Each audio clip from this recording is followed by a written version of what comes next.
Em nome do Pai, do Filho, do Espírito Santo. Amém. Lindíssima, meus irmãos no sacerdócio, meus irmãos em Cristo. O Evangelho que nós lemos hoje começa com a seguinte sentença de nosso Senhor Jesus Cristo. O olho é a lâmpada do corpo. Se teu olho for sadio, todo o corpo ficará iluminado. Mas se teu olho estiver doente, todo o corpo ficará na escuridão. Bom, à primeira vista, Cristo parece falar dos olhos físicos. Superficialmente, até é dessa maneira, né? O que acaba sendo autoexplicativo, porque a visão é um dos sentidos do corpo. E, sendo um sentido, é um órgão de absorção. E tudo que nós absorvemos através dos nossos sentidos abastece a nossa imaginação, que por sua vez, segundo os santos padres, é um órgão interno da alma. Mas existe um agravante aí, né? Segundo os próprios santos padres, que eles diziam que dentre os sentidos do homem, a visão é o mais perigoso, potencialmente destrutivo. Justamente porque a visão imprime imagens em nossa mente, como nenhum outro sentido pode fazer. São Basílio Grande chamava a visão de dois grandes braços incorpóreos que podem tocar tudo que nós não podemos tocar com as nossas mãos físicas. As mãos não alcançam, os olhos tocam. Vejam como isso é sério, né? Percebam então a importância de guardar a nossa visão, os nossos olhos, de toda a podridão que o mundo tem nos oferecido. O conteúdo que nós absorvemos pode ser uma âncora que puxa para baixo a nossa vida espiritual. Então, uma inocente passeada aí pelas redes sociais da vida pode encher a nossa alma de escuridão. Portanto, cuidem dos vossos olhos e de todo o conteúdo que vocês absorvem, porque isso tem implicações espirituais. Mas não era bem sobre os olhos físicos que Jesus estava falando. Ele passa um pouco, né? Passa muito, né? Dessa questão superficial. Ele vai adiante, de modo mais profundo.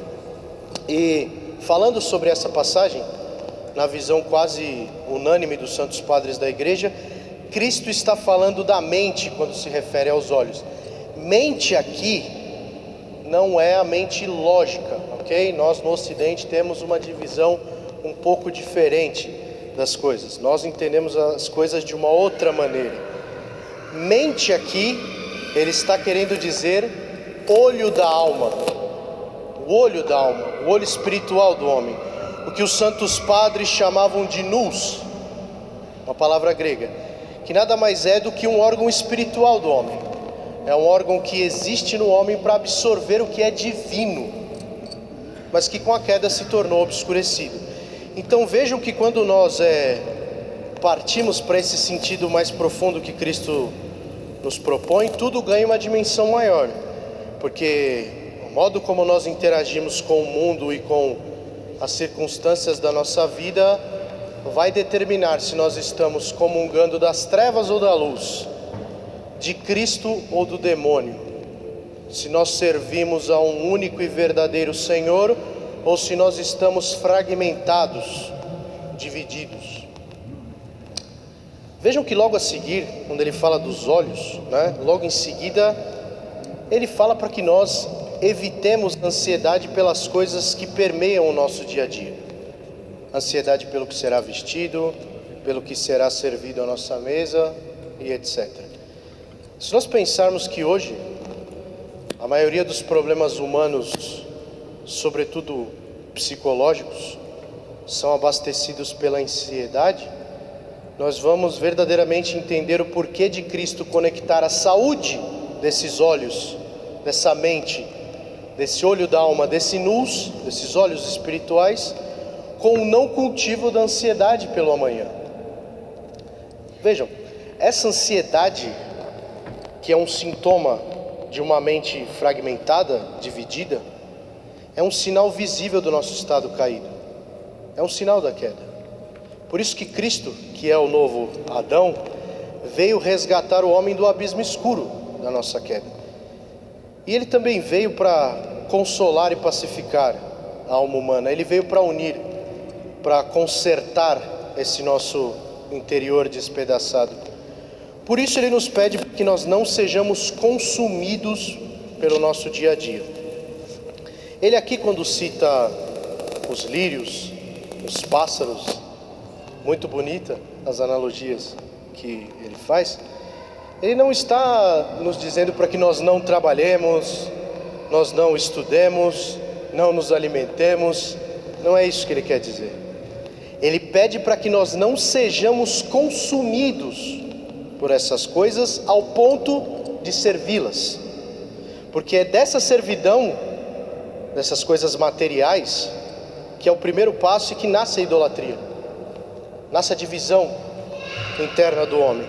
Então o homem que trabalha, estuda, se move na vida somente para acumular, seja acumular bens, acumular conhecimento, acumular poder, esse homem é um homem que serve a dois senhores.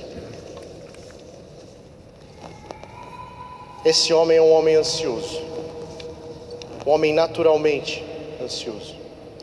E esse é o homem cujo os olhos doentes convertem tudo em trevas. Por isso que Cristo vai dizer: mas buscai primeiro o reino de Deus. Buscai o que é divino. Buscai alimentar a mente, esse olho da alma, o nous, com o que é puro, simples e divino.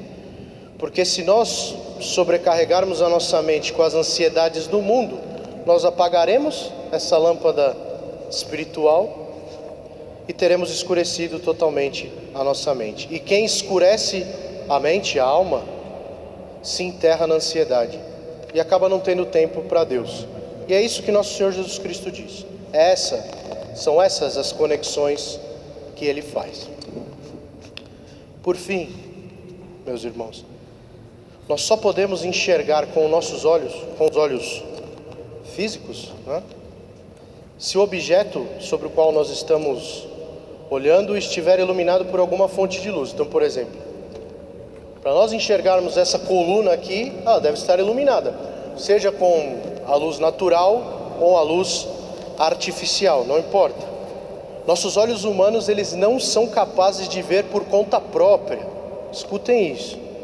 O objeto, a realidade precisa ser iluminada por alguma luz. Do contrário, nossos olhos são inúteis. Nossos olhos são inúteis sem uma luz para iluminar o objeto de visão. Então, que essa luz, meus irmãos, seja Cristo. Que nossos interesses, nossas atividades, todo e qualquer movimento da nossa vida, do nosso dia a dia, seja iluminado por Cristo. Seja iluminado e pautado pela ortodoxia. Busquemos o que é alto, o que é divino. Busquemos o reino dos céus, como Cristo nos exorta a fazer. Simplifiquemos as coisas, meus irmãos. Entreguemos o nosso dia a dia a Deus. Sejamos verdadeiramente como filhos dele. Aceitemos, isso é muito difícil, sobretudo para nós modernos, que nós somos filhos dele, somos criaturas. Nós somos criaturas, não existimos por si só. Nada podemos fazer sem ele. Sejamos, como diz São Paísios, como as abelhas e não como as moscas. Busquemos os jardins divinos perfumados por Cristo, pelos seus santos, e rejeitemos a podridão e a ansiedade que o mundo nos oferece. Porque assim nossos olhos serão iluminados por Cristo e nós iluminaremos o mundo. Meus irmãos, tudo na ortodoxia, todas as práticas ascéticas da igreja, o jejum, a oração, tem um objetivo só: a união com Deus. Mas um sintoma inicial dessa união é a descida da nossa mente por coração. E esse movimento de descida é acompanhado pelo elevar dos nossos corações a Deus, ao que é divino. Por isso, filtrem os vossos gostos, filtrem os vossos interesses, busquem incessantemente conhecer a vossa fé e praticá-la, conheçam e pratiquem a ortodoxia, e através dela busquem incessantemente a Deus. Em nome do Pai, do Filho e do Espírito Santo.